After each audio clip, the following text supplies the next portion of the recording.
Hello, and welcome to another episode of South Pole, the podcast that explores everything Antarctica. I am your host, Clark Marchese, and today we are talking about krill, skeg, scientific observers, and sustainable fishing in the Southern Ocean.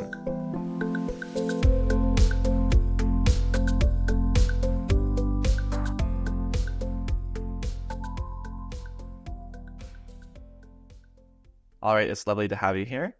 Today, we are going to be diving into the complex world of sustainable fishing, scientific observers, and the role of international organizations like CCAMLR in protecting this critical marine environment. Our guest today is Dr. Javier Arata, a marine biologist and an expert in fisheries management. Dr. Arata has spent years studying this relationship between wildlife and fisheries in the Southern Ocean, with a particular focus on how responsible krill harvesting can ensure the survival of species like penguins, seals, and whales. His work also involves helping the industry adopt sustainable practices and ensuring that we balance human needs with the health of the Antarctic ecosystem. In this conversation, we'll explore Dr. Arata's unique career from his early days as a scientific observer to his current role working with the Association for Responsible Krill Harvesting Companies. We'll also touch on the challenges that climate change poses to krill populations and the innovative solutions being developed to manage and protect this vital resource. One of the reasons I love this episode is because it sits right where we like to be, which is at the interface of science and policy. And the last thing I'll say before we get started is if you think science communication like this is important and should reach more people, or if you just enjoy the show and want to support us, one of the easiest ways to do that is to leave a 1-tap 5-star rating wherever you're listening to this. It only takes about 4 seconds, or a lovely written review on Apple Podcasts would also really help us out. You could probably even do it by the time this next little music intro ends. So thank you to all of you who feel called to do that. And without further ado, let us welcome Dr. Arata onto the show.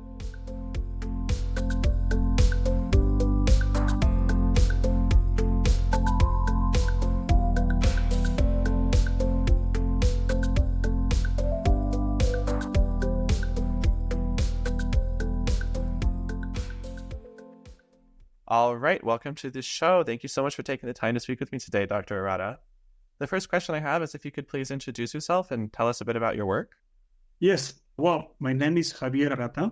I'm a researcher originally from Chile. I studied marine biology when I was young. I was always attracted to wildlife and to the ocean. And when I was finishing my career, I got the opportunity to go in a fishing trip to South Georgia in the Southern Ocean as a feature observer for the Patagonian toothfish fishery. At the beginning, I didn't know what I was getting into it, actually. I was just excited to do some real job after being studying at the university. But I think that experience changed me for the rest of my life. It was so beautiful, so great to be in the wild, in Antarctica, seeing all the albatrosses. And I was very impressed by seeing all the albatrosses and also sperm whales, a lot of sperm whales around the fishing vessels. And at the same time, I got very interested in the interaction between fisheries and wildlife. Of course, I enjoy having a nice fish and chip plate. And I was very interested to learn how the data for the management of the fisheries are taken, what is the role of the scientific observer aboard a fishing vessel, and what can I do to improve that system.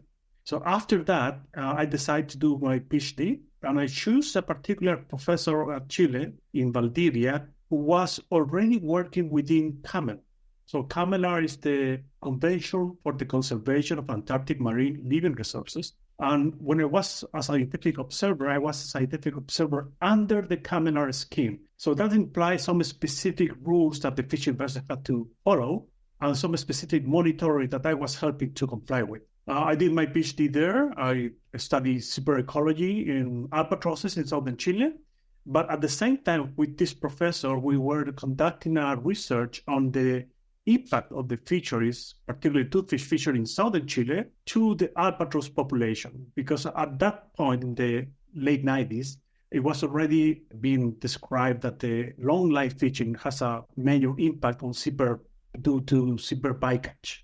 Right. So for anyone who's not heard of long lining, this is a fishing technique where a long line, often several miles in length, is set into the ocean with thousands of baited hooks. And it's designed to catch large fish like tuna and swordfish. In the Southern Ocean, it might be toothfish. And unfortunately, this method isn't exactly selective, meaning it often results in bycatch, which is the other word that was mentioned, which is the unintentional capture of non-targeted species. And it can often be sharks. In Antarctic, it happens to be seabirds, can also be turtles or dolphins, right? And bycatch does have some serious ecological consequences because some of these species could be endangered, and it can put a lot of strain on their populations and potentially even disrupt the ecosystem. So we were trying to understand if that was also a reality in Chile and what could we do to improve that. And we are happy. I'm really proud that at the end of that research, we helped the government to implement the first mitigation measures to reduce severe bycatch in the toothfish fishery in Chile, which was a great success. Okay, that is quite a journey. So thank you for your work. That's amazing. For clarification, CCAMLR, spelled CCAMLR, it's an acronym for the Commission for the Conservation of Antarctic Marine Living Resources. This is an international organization that was established in 1982 as part of the Antarctic Treaty System. Its primary goal is to manage and conserve marine wildlife in the Southern Ocean, particularly to ensure sustainable fishing practices and protect ecosystems from overfishing and general environmental degradation. Now, CCAMLR sets regulations on activities such as krill and toothfish fishing. And interestingly, and perhaps unrelated, calamar is the Spanish word for squid. Anyways, scientific observers, for anyone who's never heard of this job title, is someone whose job it is to monitor fishing activities on board vessels and ensure that their operations comply with the environmental regulations set out by organizations like CCAMLR.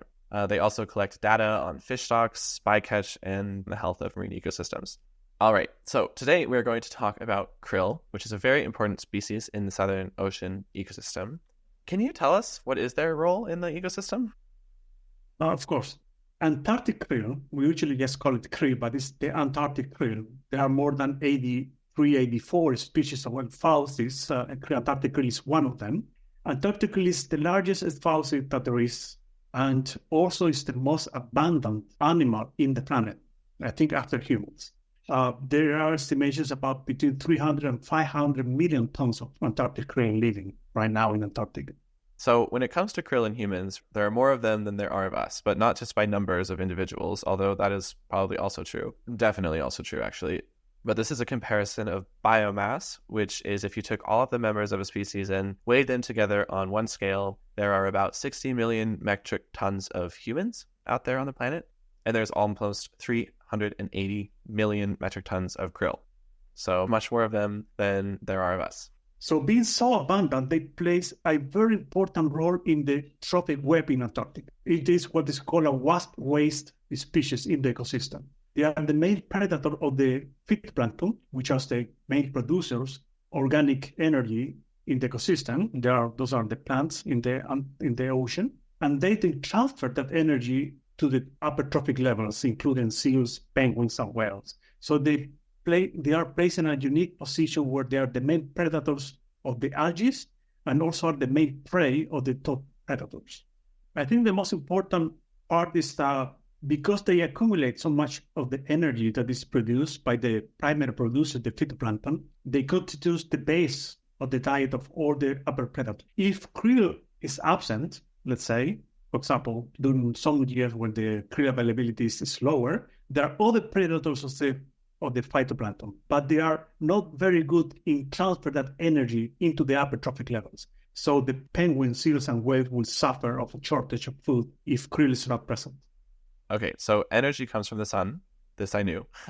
But us humans and other mammals and fish and most animals on the planet cannot photosynthesize. So we get our energy from plants, eating plants, or eating things that eat plants. So the krill, it seems, are the link between the primary producers and the upper half of the food chain. Now, you mentioned that the krill populations can vary from year to year. How are the krill populations doing? Are we seeing they're under strain or being threatened in any way? And if so, what might those threats be?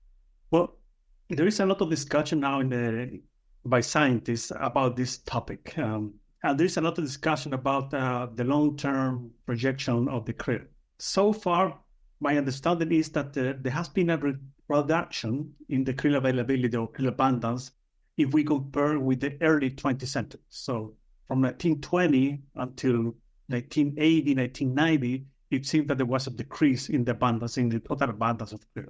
But our more recent estimate of krill suggests that the abundance had not changed much between the 1990s and the present. So we're living kind of a stable era right now. But all the projections suggest that due to climate change, the future of krill is not very good. Apparently, the krill habitat, particularly the habitat where the krill needs to reproduce, will decrease in the future due to climate change because the temperature will increase. So that's not very good for the reproduction of the eggs. And there are many other competitors that do better when the temperature increases, like sops. And also the water will become more acidic, which also kills some of the krill larvae.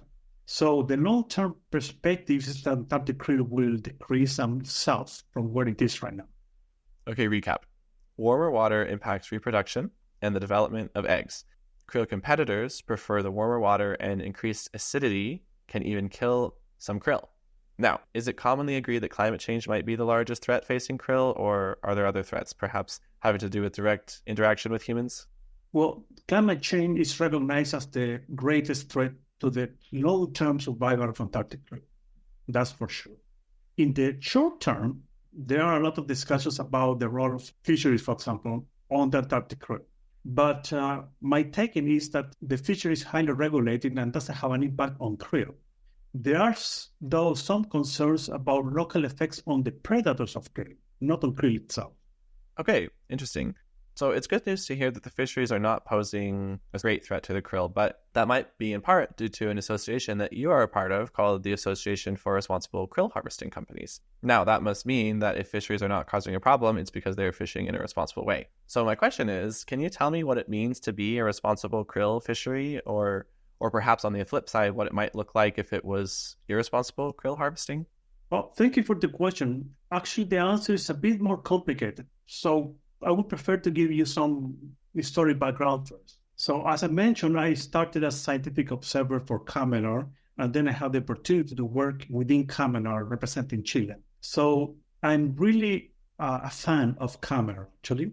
CCAMLR is a convention that manages all the Southern Ocean and manages all human activities related with the exploitation of fish resources.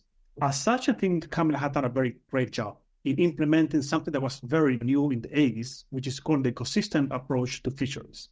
So they not only manage the stock that you're fishing, but also the impacts on the related ecosystem that depends on that species. So for example, in the case of krill, CCAMLR tried to manage the fishery in a way that secures the continued reproduction of krill, but at the same time, it leaves enough krill to be prey for the top predators that depends on krill. So they have very strict regulations regarding how much you can fish for krill. On top of that, some years ago, the krill fishing companies created the Association of Responsible Krill Harvesting Companies, of which right now I am the executive officer. What they're trying to achieve is to make a link between what CCAMLR is trying to accomplish and the industry. They try to foster good practices within the companies and to support the work that CCAMLR is doing. So the main responsibility of the management of the fishery is due to CCAMLR, but certainly the ARC, the Association of Responsible Krill Harvesting Company, have been doing a positive job in trying to help the companies to understand what a good management of the fishery is and how they can help to achieve that. Okay, so it seems like you sit in this really amazing space in between academic and scientific research and industry.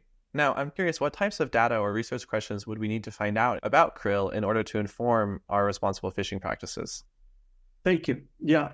So I was thinking about what data exactly do we need to inform a responsible fishing practice. So I think we can discuss a few elements. So start, you need a solid management approach that takes into account the productivity of the krill.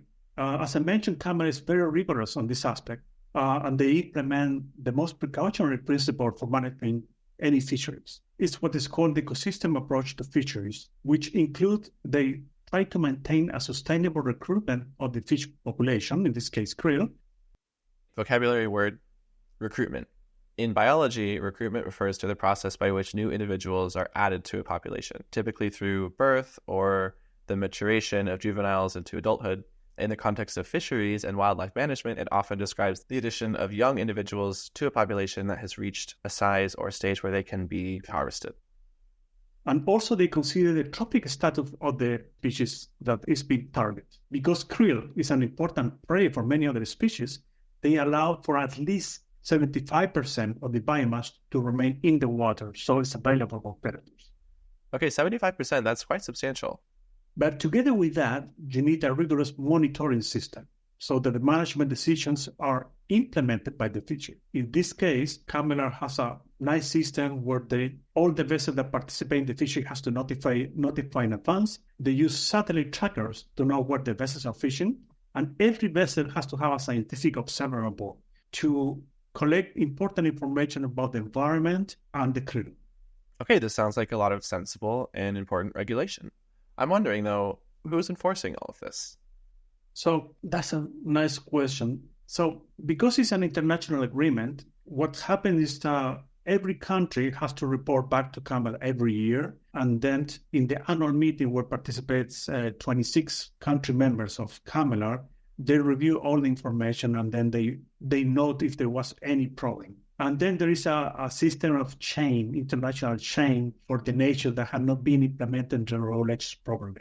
If there is a vessel that did something wrong, usually what happens is that the vessel is forbidden to go fishing again until they fix the problem. In this system, the role of the scientific observer is also very important because they corroborate the information provided by the fishing vessels. I can only imagine how interesting of a job it must be to be a scientific observer on a vessel like that. Can you tell me what that job is like? When I started, I was a scientific observer for the toothfish fishery, related fishery. It's demanding, sometimes a bit stressful because a couple of times I noticed that the vessels were not doing what they were supposed to. So in those cases, you will have to inform the captain that they are doing something that is not according to the regulations and that you have to report that, but you give them the chance that they can improve it. I can imagine that might be even tense at times, but it seems like there's a lot of collaboration between the governance, the scientists, and the industry. And the existence of ARC, this Association for Responsible Krill Harvesting, itself shows that there is a certain level of buy-in from the fisheries and that they want to be part of the conversation and science-based decisions. Right now, there is a scarcity of research vessels to conduct ocean research in Antarctica, and particularly on krill. And it's in that point that the fishery plays a crucial role today, collecting basic information on krill abundance on the main fishing grounds. As an example, ARC members participated and co-founded a large-scale survey on krill in all of Area 48, which include Antarctic Peninsula, South Orkneys, and South Georgia, during the austral summer of 2019. That year, 6 vessels surveyed over 10,000 nautical miles. That's about the distance between the North Pole to the South Pole. And they contribute all that information in order to assess the status of the krill during that year. And the good result was that the survey in 2019 suggested that the krill population was at the same level of abundance that 20 years ago during the last survey in 2000. In addition to that, ARC members conduct surveys every year around the Antarctic Peninsula and the South Orkney Islands, which are the main fishing grounds, to support the management of the fishery by CCAMLR. So that's one way that ARC can contribute to help the management of the fishery. I'm curious also, as we establish that climate change is being identified as a potential threat to krill in the future, are the policies that are currently steering the fishing industry going to change or be adjusted based off of what we're learning about climate change? That's the main topic today. That's a very good question. Even though krill, the general management of the fishery by CCAMLR is very good, I found it, there is still a lot of room to improve. Right now, there is what is called a trigger level. So it's a very low quota that's allowed for the fishery to exploit until a better management strategy was implemented. It was created in 1991, many years ago, when we didn't have enough data. And it has remained there for many years because the size of the scope to manage the fishery is really huge. But these days, with all the new information that we have about the great interrunner variability of krill and the effect of climate change on the krill population, they realized that that system having even a small quota, but a fixed quota was not good enough. And since 2019, CCAMLR has been working in a new way to manage the fishery that actually is more responsive to changes in krill population and changes in the ecosystem like climate change.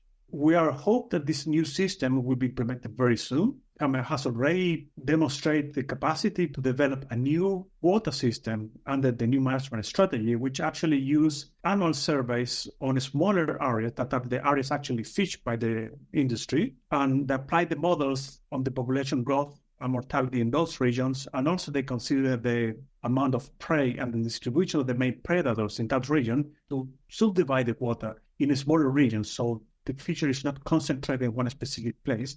And the quota is updated more often. So any effect of climate change could be identified and included in the model. So that's something that should be implemented very soon. We hope so. And that will mean that the fishery is going to be managed in a more responsive way. Okay, that's great news. Yeah, responsive regulation has to be, I guess, the name of the game with the future of climate change. And I think when we did an episode on toothfish, we talked about how species responses to climate change need to be reflected in fishing regulation. You know, our climate systems are changing, so we have to change with them, I guess.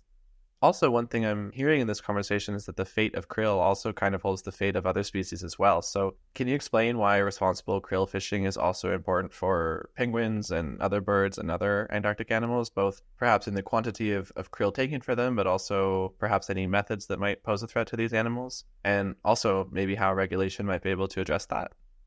Yep. As I mentioned, the management of the fishery regarding to krill, I think, is well established, and I don't think there is any risk to krill from the fishery point of view. The total amount of krill that is taken every year is less than 1%. But if we look now at the potential effect on the predator's krill, that could be a different story. The fishery is distributed in some places where they know there is abundant krill, so it's easier for them to catch it. And usually those places are also preferred by predators like penguins, seals, and whales. So it's very possible that in those specific regions, there could be a competition between the fishery and the predators. So if there is no other regulation, there is a chance that there could be some localized impact on the predators' product of the fishing, the exploitation. So this new management strategy will try to solve that issue by subdividing the quota in small units. So no one unit accumulate all the catch. So the fleet has to be distributed more even. So that's one very good news for the management of the fishery. And that's something that we hope to see implemented very soon. Another way to reduce the potential impact of the fishery on predators is by closing some areas to fisheries so the predators they can forage without any competition from the industry. There are discussions right now in CCAMLR regarding the implementation of marine protected areas in the Antarctic Peninsula region. These discussions have been going for too long right now, almost 10 years without results. So ARC decided in 2018 to implement a series of voluntary measures to reduce this competition between the fishery and penguins in the Antarctic Peninsula. So what they do was to close voluntarily the fishing of krill near the main penguin colonies in the Antarctic Peninsula during the breeding season, when the penguin has to remain close to their nest to feed their chicks. This is what we call the voluntary restricted zones, and help protect the penguins during the peak of the breeding season. We know that this is just a transitory measure. We hope that the CCAMLR very soon will implement a better system to protect the penguins and to allow a sustainable industry. So it sounds like there's a need to be more collaborative between the fisheries, the scientists, and the policymakers. You're also a part of an expert group called SCEG, another acronym, the SCAR Krill Expert Group, SCAR being the Scientific Committee on Antarctic Research, which is yet another acronym. Perhaps could this group provide space for such a collaboration? So in CCAMLR, there are experts of krill, of course, but also there are many management of fisheries that are not necessarily an expert on krill, but on the regular management of fisheries overall.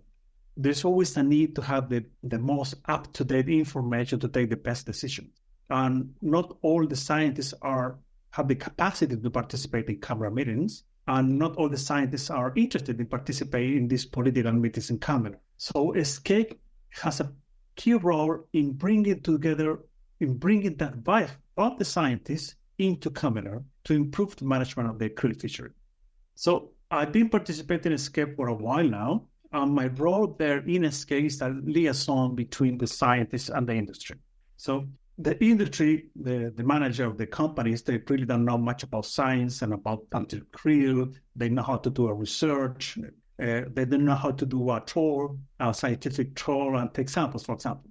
But and the scientists right now, they have a lack of a platform to do research. So usually what happens is that the SCAPE come up with the idea of research that's required in order to improve the management of the fishery. And I try to convey those needs to the companies. And we try to make a link between what the scientists need and what the companies could implement during their daily activities to help to supply the data.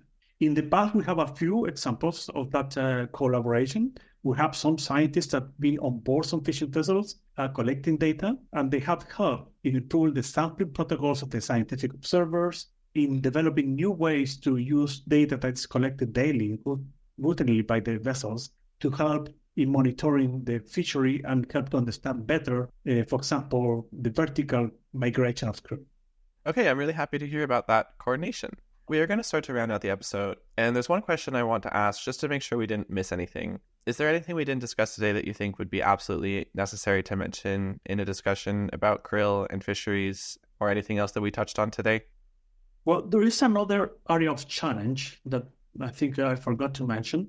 So in any fishery, there are two main points or potential impact that the fishery could have on the ecosystem. One is direct competition by food. If we exploit krill, of course, we are reducing the amount that's available for penguins, seals, and whales. And in that regard, CCAMLR, I think, is doing a relatively good job in maintaining the quotas low, so there's enough food for everyone. And the other potential impact is direct interaction of the fishing gear with wildlife. It often happens that there are birds could strike the cables that we use to tow the nets, or maybe some penguins or seals could get entangled in the net because they are following the krill swarm and they get into the net. In that regard, I think there's still some room for improvement. In the early 2000s, it was discovered, thanks to scientific observers, that there were some seals that had been trapped in the net while fishing. And that prompted CCAMLR to implement some seal excluding devices. So they either impede the seals to get into the net, or if they get into the net, they have an escape hole so they can escape the net and survive. And that has been very good. And we have usually we have very low mortality of seals, even though some years, because of low availability of krill, there is more seal pressure to the troll, more attraction. And today we have recently CCAMLR discovered that there are some bird strikes. Also, seabirds are attracted to the fishing vessels to try to pick on the krill that fall off of the nets when they're pulling the net on deck. And when in the frenzy of feeding on krill, sometimes they forget to look for the cables or the warp cables that are towing the net, and they hit the cable, and sometimes they get injured in the wings, for example, and that's potentially a bird that won't fly again. Right now, CCAMLR is trying to implement best practice to avoid that, and that's something that he had to continue to be improved. Tell me, how would you prevent a seal from entering a net? Well, there are two basic systems. The first one is very simple. You just put another mesh on the mouth of the net. It's a bigger, wider net that, of course, allows krill to enter, but doesn't allow the seals or penguins to enter. And the second is a kind of a jail system inside the net. So the seal entered the net, but cannot pass some point, and that actually directs the seals towards the top of the net, and there's a hole in the top so they can escape. Okay, that's some pretty cool human ingenuity. My next question is, what is your favorite thing about Antarctica? I've been there a few times, and I think it still is so incredible to interact with the fauna, which is not afraid of human beings. That's very surreal. I think it shouldn't be. There shouldn't be any reason for wildlife to be afraid of human beings, but I think we have told them differently. But in Antarctica, most of the fauna have not seen human beings, so they have very little exposure to them. So they're very curious, and they don't run away. Maybe they should be more afraid of us, but as a scientist, I bet that's pretty cool experience. Well, my last question for you is simply, where can people find you and follow your work? Well, ARC has a two main tools. We have a website. You can follow us in ARK, that's ARK-Krill.org. And we have a Twitter account at ARK_Krill. Perfect. I will be sure to include links to those things in the episode description.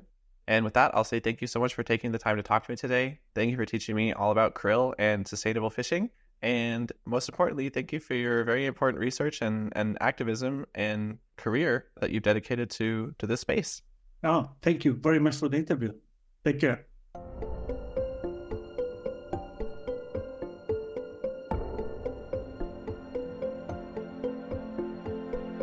You've been listening to South Pole. You can find more information about this week's guest and links to their work in the episode description. Cover art for the show was done by Laurel Wong, and the music you're listening to was done by Nila Ruiz. I am your host, Clark Marchese, and this episode was produced and engineered by me. And if you found it interesting, send it to someone you know.